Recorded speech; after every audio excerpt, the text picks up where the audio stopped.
Imagine a desolate scene, a vast valley covered in dried-up bones, scattered like remnants of a life that no longer exists.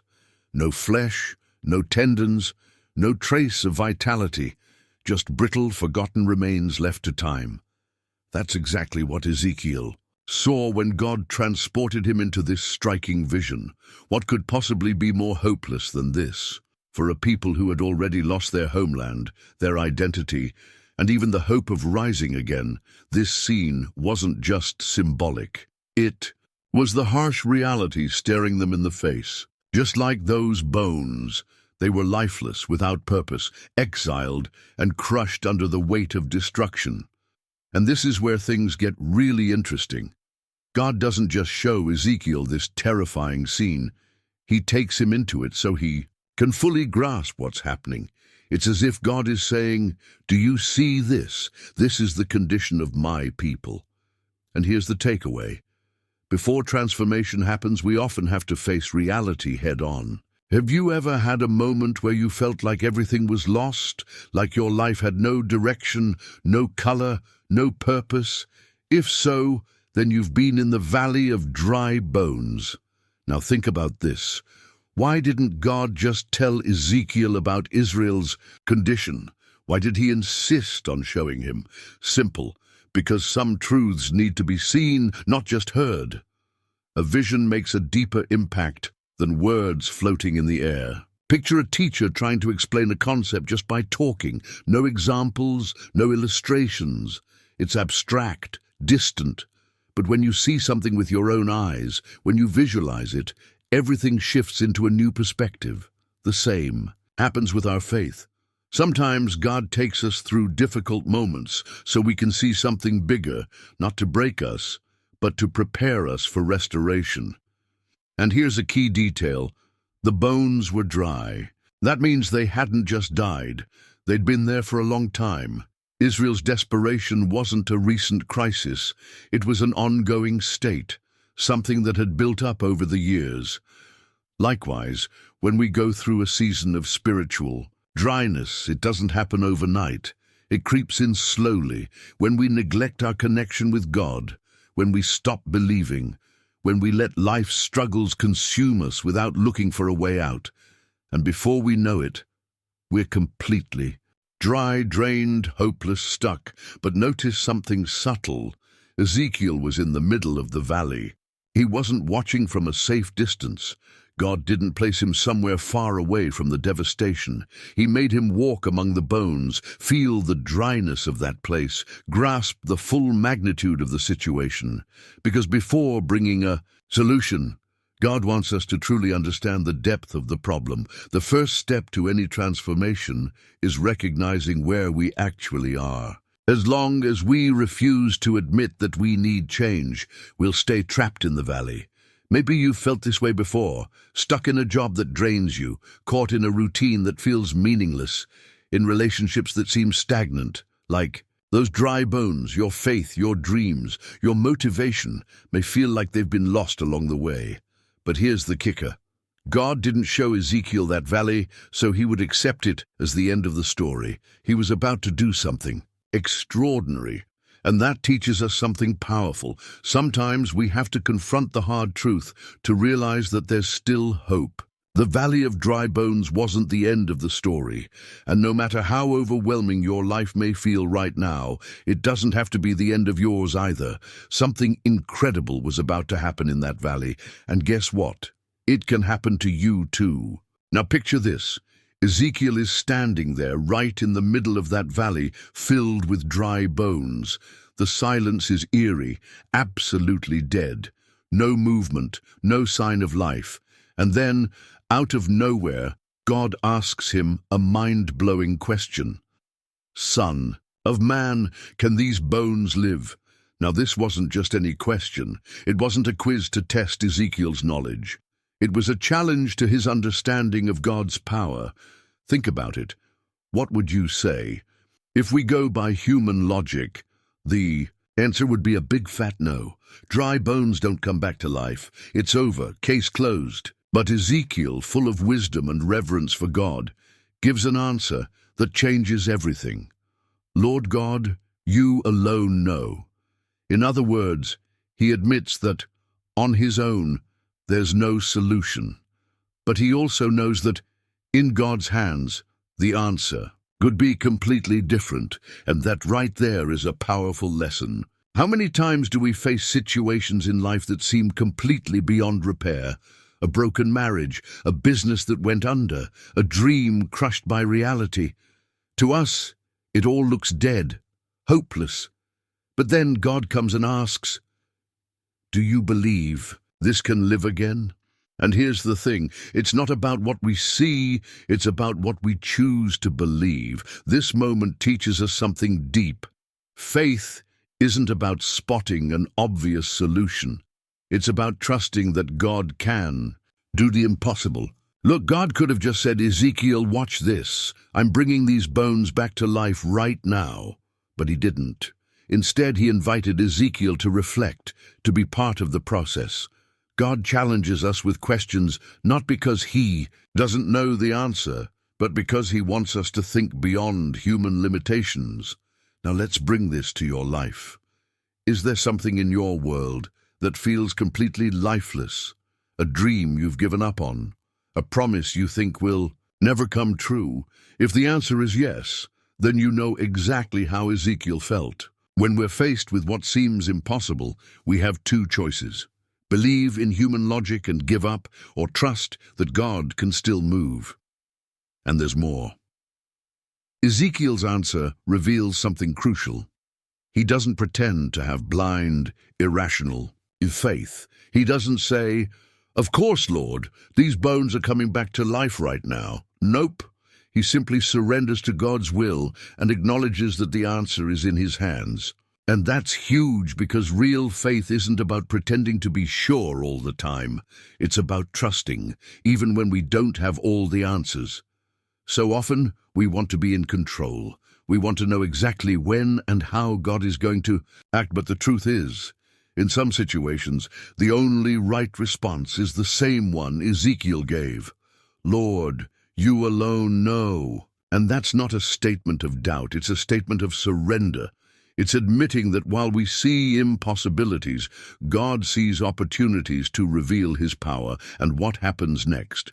Well, God doesn't leave the question hanging. He gives Ezekiel a command, and that's when something supernatural begins to unfold. But that's a story for another moment. Now here comes the mind-blowing part. God looks at Ezekiel and commands him, "Prophesy over these bones and say to them, 'Dry bones, hear the word of the Lord.'" Sounds crazy, right? Talking to bones, declaring life over something that had been dead for who knows how long. But that's exactly what God tells Ezekiel to do. And here's one of the most powerful lessons in this story. When God speaks, it doesn't matter how impossible something seems. He has the power to turn any situation around. Now stop and think. How many times have you found yourself in a situation that seemed completely hopeless? Those moments when your finances are in ruins, when a relationship feels beyond repair, when your faith is so weak you can't even pray anymore. And what do we usually do? We complain, we stress out, we spiral into despair. But what does God teach us here? Don't complain about death, prophecy life. Look, God could have restored those bones in the blink of an eye. He didn't need Ezekiel to do it, but he chose to act through the prophet's words. And that teaches us something powerful. Some miracles only happen when we open our mouths and declare God's truth. The Bible is full of verses about the power of words.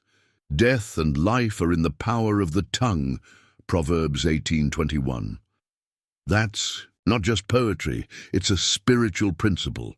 Now ask yourself, what have you been speaking over your life? Have you been declaring life over your struggles, or have you been speaking defeat?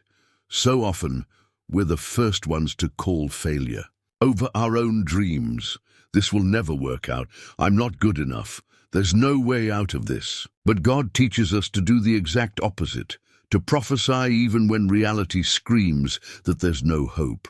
And when Ezekiel obeys and prophesies, something extraordinary happens. Suddenly, A noise. A terrifying sound echoes through the valley. The bones start moving. They come together, they connect, they begin to take shape again. That moment must have been surreal. What was once just a scattered pile of dry remains was now forming something new. This shows us that when God speaks, transformation can be instant. But it also teaches us that sometimes it happens in stages. The bones came together, but they still had no life. In other words, the miracle was happening step by step. And here's an important detail. When God starts restoring something in your life, it might not all happen at once. Maybe He sends an opportunity, then a connection, then a new direction. And sometimes we think things are taking too long, but in reality, God is aligning everything in the right time. And there's one more crucial point. Ezekiel had to obey before seeing any change. If he had just stood there, waiting for the bones to move first before prophesying, nothing would have happened. That means faith isn't about waiting for the situation to change before taking action. Faith is acting before the change happens. Now, think about your own life. What do you need to start prophesying over? Maybe it's time to shift your words. Instead of saying, "I'll never make it," say, "If God wills it, I will overcome this." Instead of saying, "My marriage is beyond saving," say, "God can restore what's broken." Instead of saying, "My finances will never improve," declare, "God is my provider and He can open doors." The bones had started to move, but the process wasn't finished yet. Something even bigger was still about to happen. The bones were in place. The skeletons now had structure. Tendons began to form. Flesh covered the bones, and skin sealed everything together. But something crucial was still missing. Life. They were complete, yet lifeless. Like statues, like hollow dolls without a soul. And this is the moment when God teaches one of the most profound lessons in this story. Structure without spirit is just an empty body. That leads us to a powerful reflection. How many times in life do we manage to organize everything, set up our plans, put everything on paper, structure every detail, yet still feel like something's missing? You can have a great job, a stable relationship, a life that looks perfect to everyone else. But if God's Spirit isn't present, all of that is just an empty shell. And then God gives Ezekiel a new command. Prophesy to the breath. Prophesy, Son of man, and say to the breath, "This is what the Lord God says. Come from the four winds, O breath, and breathe into these slain so that they may live." And at that moment, something incredible happens. The same God who formed Adam from the dust and then breathed life into him, Genesis 2:7, is now breathing life into these bodies that were once nothing but dry bones. This teaches us that real life isn't just about having structure, it's about having God's breath in us. Yes, having organization, discipline, and planning is great, but without God's presence, it's incomplete. We can build empires, accumulate wealth, gain status and recognition, but without God, it all becomes meaningless. Life isn't just about having a good form. It's about having a living spirit inside that form. Now think about it. How many people do you know who seem to have everything yet live without purpose? They have successful careers, but they feel an emptiness they can't fill. They have fame, yet battle depression. They've achieved so much, yet they're still searching for something they can't even define. Why? Because what they're truly missing can't be bought, planned, or simply acquired. What's missing in them is the very same thing that was missing in those lifeless bodies, the Spirit of God. So Ezekiel obeys, and when he prophesies to the breath, something supernatural happens. The breath of God rushes into those bodies, and they come alive. Not only do they breathe, they stand up as a mighty army. What was once a valley of dry bones is now a crowd of warriors ready to fight. And that right there is another lesson. When God breathes into something, what was once dead doesn't just revive, it becomes stronger and more powerful. God doesn't restore us just to bring us back to where we were before. He restores us to make us better, more prepared, more equipped, and this applies to everything. If your finances are a mess, God doesn't just want to get you out of the struggle. He wants to teach you how to thrive. If your marriage is broken, God doesn't just want to patch things up. He wants to turn it into a living example of love and partnership. If your faith is weak, God doesn't just want to lift you up. He wants to transform you into a living testimony for others. So now let me ask you, what in your life needs the breath of God? Maybe you've built your plans, your career, your relationships, but you still feel like something's missing.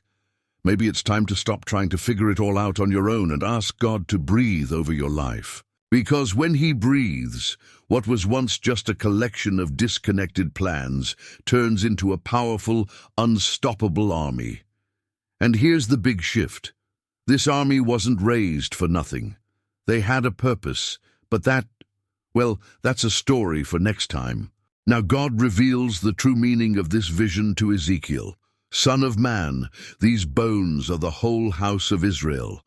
In other words, that valley of dry bones represented God's people, a nation that had lost everything. They were in exile, far from their land, without hope, feeling abandoned. This vision wasn't just about a physical miracle, it was a reflection of the emotional and spiritual state of an entire nation. And here comes the most powerful part. God wasn't just showing the disaster, He was announcing a complete restoration. He promises to bring Israel back to their land, to restore their identity, and to reignite their hope. And this teaches us something huge. God never reveals a problem without also bringing a solution. Now think about this. How many times have you felt like Israel in that moment? Lost, directionless, too exhausted to keep going? Maybe your life feels exactly like that valley, just a scattered mess of dry bones, shattered dreams, and built-up disappointments. You look back and see all you've lost. You look ahead and see nothing that gives you hope. But just like God didn't abandon Israel, He's not abandoning you either. And here's something interesting. Israel's restoration didn't happen overnight. It was a process, and the same goes for us. So often we want God to fix everything right now, but the truth is, God works in stages. First, He rebuilds, then He breathes life, and finally, He brings complete restoration. And this restoration, it's not just external, it starts from the inside out. Because Israel's biggest prison wasn't Babylon, it was hopelessness. And maybe your biggest prison today isn't a situation around you, but what's happening inside of you. Fear, insecurity, doubt. God wants to restore your mind before He restores your life. Now check this out. God tells Israel, I will put my spirit in you and you will live, and I will settle you in your own land. In other words, He's not just bringing His people back home, He's bringing them back to life, and that teaches us something incredible. True restoration isn't just about getting back what was lost, it's about becoming something even greater. And this promise, it wasn't just for Israel, it's for all of us. If you feel like you've lost your faith, God can restore it. If your dreams seem long gone, He can bring them back to life. If your heart is broken, He can heal it. God doesn't just want you to exist, He wants you to live fully. Now picture this, the people of Israel, who saw themselves as nothing but dry bones, suddenly receive a word from God saying He's going to bring them back to life. What once seemed impossible was now a promise. And this brings us to a key truth. When God makes a promise, He always fulfills it. But this restoration wasn't just about them. It had a greater purpose, something that would impact generations to come. Because God didn't just restore Israel, He showed that anyone can be restored. And that's the big takeaway here. Your story isn't over yet. If you think you've lost too much, that it's too late, that your time has passed, let me tell you something. When God steps into the story, everything changes. The valley of dry bones wasn't the end for Israel, and your current situation, It doesn't have to be the end for you either. But now there's one big question. What should we do while we wait for this restoration? Because trusting is great, but acting in faith, that's even better.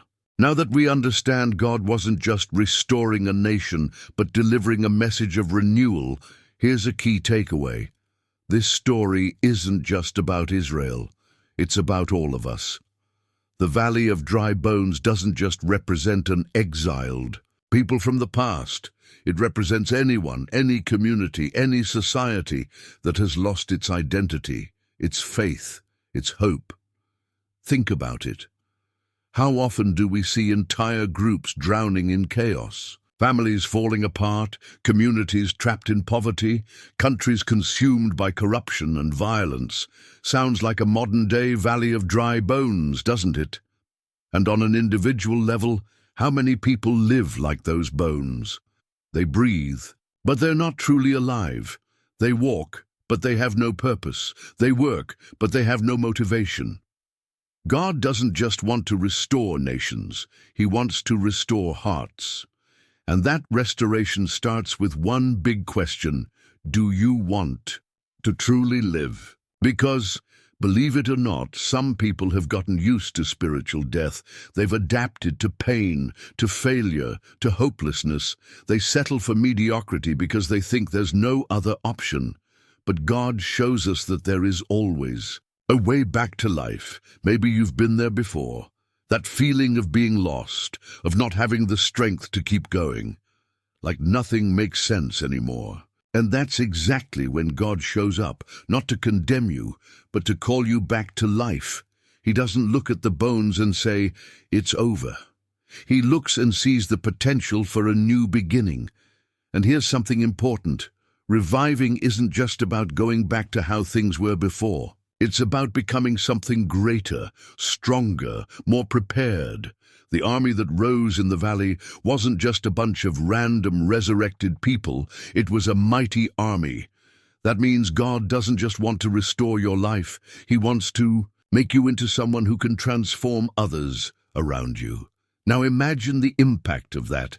If every person who experiences spiritual renewal started helping others rise out of their valleys, how many lives would be transformed? That's what revival is all about, not just an individual change, but a collective movement. When God breathes life into you, your transformation doesn't stop with you. It spreads to your family, your friends, your workplace, your community. But here's the catch. Revival requires action. When the bones came to life, they didn't just exist. They stood up as an army. They moved. In the same way, when God restores us, He calls us to step up and make a difference. So now let me ask you, what can you start doing to get out of the valley? If your faith feels weak, maybe it's time to spend more time with God, to dive deeper into the Bible. If your relationships are broken, maybe it's time to forgive, to rebuild connections. If your dreams feel dead, maybe it's time to take a step of faith and try again. Because one thing is certain, you weren't created to stay in the valley. And when God breathes life into you, the only right response is to stand up and walk. But there's still one more thing. Something that separates those who experience a temporary transformation from those who step into a lasting change. And that's the next step in this journey. If there's one thing that stands out in this story, besides the miracle itself, it's Ezekiel's attitude. He doesn't doubt, he doesn't question, he doesn't hesitate, he just obeys. God says, prophesy to these bones, and he does. God tells him to call the Spirit, and he calls. That might sound simple, but think about it. How hard is it to act in faith when everything around you screams that it's impossible? Ezekiel had zero proof that this would work. He had no prior example of people coming back to life just because someone spoke. He simply trusted God, and that right there is the essence of true faith, acting before you see the results. Now let's bring this to real life. How many times has God placed something in your heart, and you hesitated because you couldn't see how it could possibly work? Maybe it's a new project, a big life change, a reconciliation, a fresh start. But then doubt creeps in and whispers, what if it doesn't work? That's the problem. So many people want to see the miracle first and then obey. They want to have certainty before they take action, but that's not how God works. He gives the command first and expects us to trust him. Then the miracle happens. And here's a key detail. Ezekiel didn't try to make sense of it. He just did it. Because let's be real, if he had tried to rationalize it, he probably would have been paralyzed by doubt. Imagine if he had responded, "But Lord, dry bones don't have ears. How are they supposed to hear me?" Or, "God, I've never seen this happen before, so how can I believe it?" But he didn't. He simply obeyed, and that right there is one of the biggest keys to experiencing real transformation. Faith without action is just theory. How many people say they believe in God, but when it's time to take a step of faith, they freeze. They make excuses, they procrastinate, they wait for the right moment. Oh, but here's the truth. The right moment is when God speaks. And here's something else. Obedience and logic rarely go hand in hand. God told Moses to touch the Red Sea with a staff, something that logically made zero sense. He told Joshua to march around the walls of Jericho, as if a walkathon could bring down an entire city. He told Peter to walk on water, and now he tells Ezekiel to talk to dry bones. None of these things made sense, but all of them led to miracles. Now, think about your own life. Is there something God has already told you to do, but you've been hesitating because it doesn't make sense? Maybe it's time to remember that the impossible doesn't have to make sense to you. It only has to make sense to God. Ezekiel teaches us that faith isn't about understanding everything. It's about trusting the one who controls everything. And here's the best part. Those who obey see miracles. Those who hesitate miss opportunities.